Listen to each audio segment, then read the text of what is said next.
Coucou tout le monde, j'espère que vous allez bien. Aujourd'hui je vous retrouve pour la 7ème vidéo Bullet Journal dans laquelle je vais vous présenter le mois de juillet 2020. Comme je vous l'ai dit dans mes précédentes vidéos Bullet Journal, je vous fais une vidéo par mois tous les mois pour vous présenter ce que j'ai préparé dans mon Bullet Journal pour le mois d'après. D'ailleurs si vous n'avez pas vu ces anciennes vidéos et qu'elles vous intéressent, je vous invite à consulter la barre d'infos parce que j'y ai mis tous les liens à l'intérieur. Donc c'est parti pour le Bullet Journal du mois de juillet. Alors pour le mois de juillet j'ai voulu quelque chose avec des couleurs un petit peu pastel mais en même temps qui fasse un peu estival. Donc du coup pour la présentation j'ai fait quelque chose de tout simple.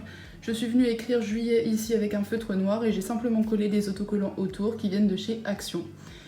Pour la deuxième page, comme pour le mois dernier, j'ai fait un mélange entre la page des événements, donc la page un petit peu du calendrier, et le tracker d'habitude. Donc je suis venue mettre les jours au milieu et à chaque fois qu'il y a un événement important qui domine la journée, on va dire, je le noterai ici. Et pour chaque jour, je remplirai les trackers avec ce qui m'intéresse de surveiller ce mois-ci. Page suivante, le budget à gauche et une page à droite que j'ai laissée blanche parce que je ne sais pas encore si je vais simplement y noter une citation qui me plaît ou alors si je vais mettre la fin du budget parce que comme je détaille énormément à ce niveau-là, au mois de juin, je sais que j'avais pas eu assez de place avec une seule page, donc du coup j'ai préféré laisser une page blanche à droite. Comme d'habitude au niveau du tableau du budget, on retrouve toujours la date, la description de la dépense ou alors de la rentrée d'argent, le montant et le cumul de tout ce qui a été rentré ou sorti ce mois-ci. Page suivante, on commence les vues générales de semaine, donc avec une semaine non entière du coup, puisque juillet commence un mercredi. Donc mercredi, jeudi, vendredi, samedi, dimanche et l'espace notes comme d'habitude. Donc là pareil, les autocollants viennent de chez Action. Semaine suivante, donc la première semaine complète de juillet, pareil, une décoration toujours simple. Je suis simplement venue noter les jours de la semaine et les numéros sur des bandes de washi tape que j'ai collées et qui viennent également de chez Action, mais ça fait déjà une paire d'années que je les ai, donc je ne sais pas s'il vous sera possible de les retrouver si ça vous intéresse. Mais Action propose toujours des washi tape avec des motifs très variés et tous très jolis, donc je pense que vous trouverez quand même votre bonheur.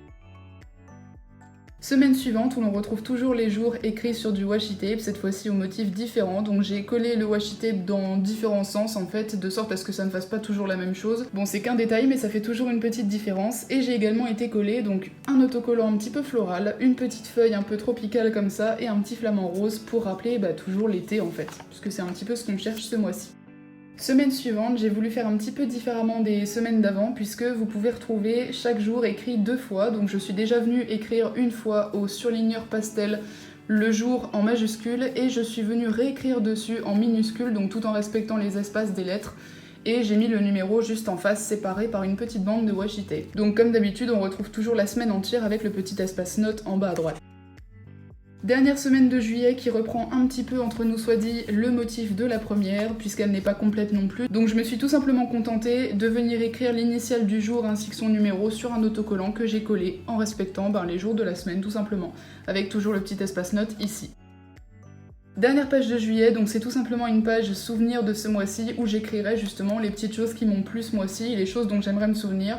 Mais ici, une page suffit puisque j'ai l'habitude d'écrire de manière très abrégée dans ce carnet, donc du coup, je me suis dit qu'une page était amplement suffisant. Et pour la page souvenir de juillet, je me suis simplement contentée de venir écrire souvenir de juillet sur une petite page note que j'ai eue dans un bloc-notes qui vient aussi de chez Action. Pour les autocollants, j'ai été coller une plume, une paire de lunettes, un papillon et 2 flamants roses pour toujours rappeler ce motif estival et donner un petit air de fraîcheur un petit peu tropical comme ça pour finir le mois. Et voilà, cette vidéo Bullet Journal du mois de juillet est désormais terminée. J'espère qu'elle vous a plu. Comme pour mes vidéos Bullet Journal précédentes, si vous avez reproduit à l'identique une de mes pages ou alors que vous en êtes inspiré et que vous souhaitez m'en faire part, je vous invite à me contacter sur mes divers réseaux sociaux, le lien de ces réseaux est en barre d'infos. Comme d'habitude, si la vidéo vous a plu, n'hésitez pas à me laisser un petit like, ça me ferait super plaisir, à la commenter pour me dire ce que vous en avez pensé et quel thème vous avez choisi vous dans votre Bullet Journal du mois de juillet, à la partager et à vous abonner à la chaîne si ce n'est pas fait. Sur ce, je vous fais de très gros bisous et je vous dis à très vite dans de prochaines vidéos.